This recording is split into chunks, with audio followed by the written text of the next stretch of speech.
It looks like Saweetie is having a meltdown after Chris Brown put her business out there just because she was messing around with him while she and Quavo were dating. So Saweetie got inserted right in the middle of Quavo's beef with Chris Brown after Chris claimed in a diss track at Quavo that he was messing with Saweetie while Quavo was dating her. Fans thought it was weird that Saweetie actually didn't post anything trying to deny the accusation or remove herself from the situation. Instead, she started throwing shade at Quavo and just acting all worked up all over the internet. Of course, fans started speculating that if she didn't deny the rumors, they must be true. And that's wild because Chris Brown is not the first man Saweetie has been accused of cheating on Quavo with. Girl, it's a hot mess, so let's quickly get into it. So, Saweetie and Quavo's relationship ended over 3 years ago, but it looks like she's still having to deal with baggage from that relationship because new things keep coming up that we didn't know about. Saweetie and Quavo were actually giving couple goals when they were dating. Saweetie even said she felt Quavo would be the one, like she had really met her person. But it looks like the relationship might have been toxic because fans were shocked when that elevator footage of Quavo putting hands on Saweetie went viral. When Saweetie appeared on Young Miami's podcast Carisha Please, she said she and Quavo had a lot of growing pains together. She even hinted that he might have cheated on her and done some other harmful things to her, which wasn't the first time she was making claims like that.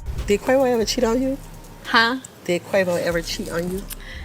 You know, I think the past is just the past, and I moved on since then. Did you think our relationship was toxic? I think we had a lot of like growing pains together. I feel like when I looked at y'all, I just loved y'all together. Like y'all had chemistry. Y'all was so cute. Girl. I loved him. Y'all had just spent Valentine's Day together. So cute. Your birthday party. No, I thought we was gonna spend, you know, the rest of our lives together. You know, you think that with every nigga. Like you get a nigga, y'all be in love, and it's like. With him, I just knew it was the one.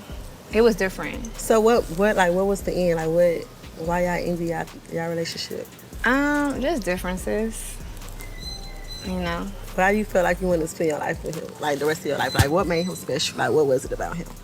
I was just like hella enthralled with just who he was as a human. Like, even if he wasn't a rapper, like I would have still like been in love with him.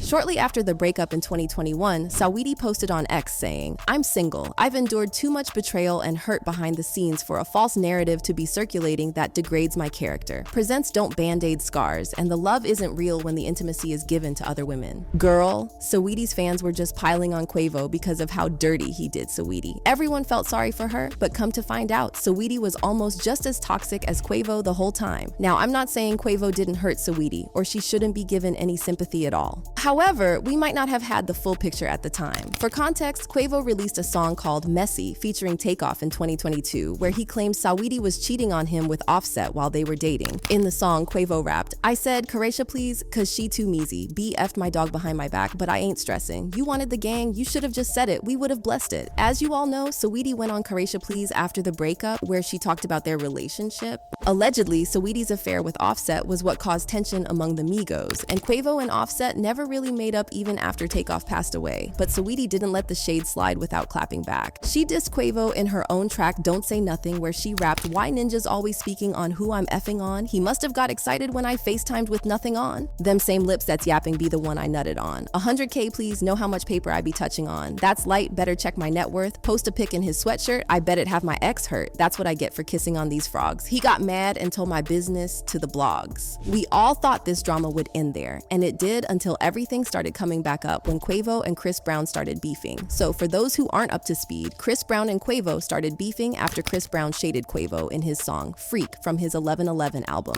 In the song, Chris rapped, "Effing my old bees ain't gonna make us equal, sipping that 1942 cause I don't do no Quavo freak bee, she like Casamigos, not the Migos." Chris was taking a shot at Quavo for messing around with his ex, Caruiche, because apparently Chris still has feelings for Caruiche, so he felt a type of way about Quavo dating her. Girl, that's mad entitled coming from Chris, but it did give us this juicy beef, so we ain't complaining. After catching that sub from Chris, Quavo wouldn't let that slide, so he hopped in the booth and cooked up a diss track titled Tender. In the track, Quavo basically called Chris a softie and called him out for always putting hands on women, which is hypocritical if you ask me. Quavo then called Chris a cokehead and bragged about bagging Caruiche. He rapped, "You did the B wrong and now the B gone, she posted with a thug. Call the B phone, she won't come home, don't beat her up, it must be the drugs, need to cross out your plug." This one was a hard knock that many fans felt Chris Brown Brown would never be able to recover from. But boy were they wrong, because when Chris Brown fired back, it was guns blazing. He released a clapback called Weakest Link, where he let Quavo know he was not to be messed with. Chris called Quavo the weak link out of the Migos and then dropped the bombshell that he was messing around with Saweetie when Quavo was dating her.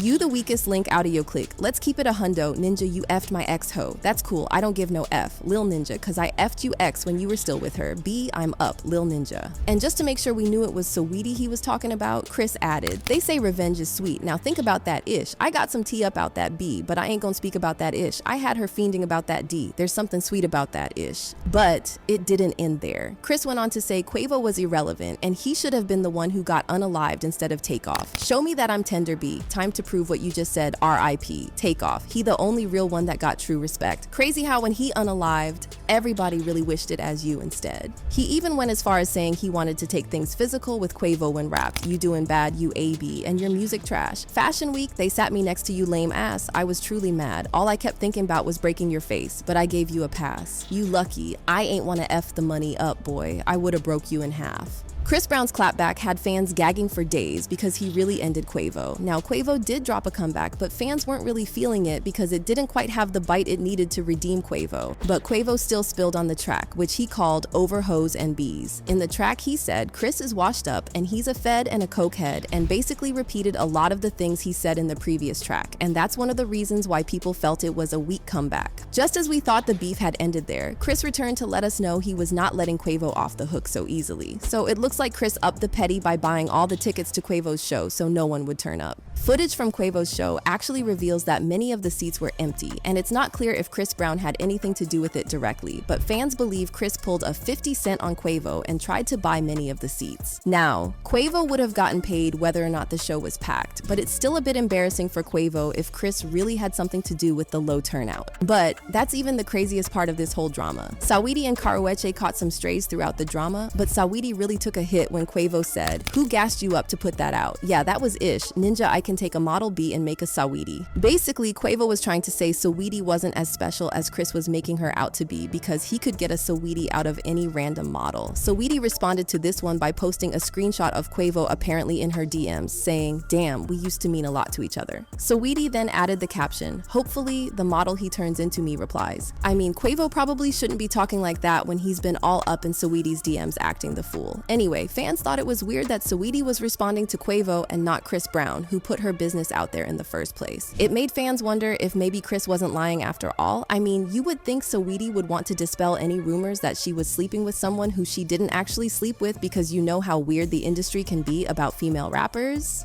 But it looks like we may be getting more tea about it because Saweetie just couldn't help capitalizing on the drama. Now, many fans believe she's just doing this to promote her new music. However, others think she's pressed about this and she's just scrambling to protect her image since she did go out there trying to convince everyone Quavo was the bad guy in the relationship. However, when this beef started, Saweetie did make a post saying, "Let me go rewrite these Nani verses." Nani is the new song she has been promoting for a while now, which, as you can guess, is about her having a good pum-pum. So her saying she wants to go rewrite the song means we'll probably get to see this whole thing from her perspective. Meanwhile, fans have left comments about just how insane this beef is. This is why you just need to keep your goods to yourself. As soon as they get mad, you gotta hear about your goods in a clapback song. Everybody talking about who they slept with, it's time for STD tests. But now I wanna know what y'all think about Saweetie getting involved in this beef. Comment down below and check out this messy video before you go.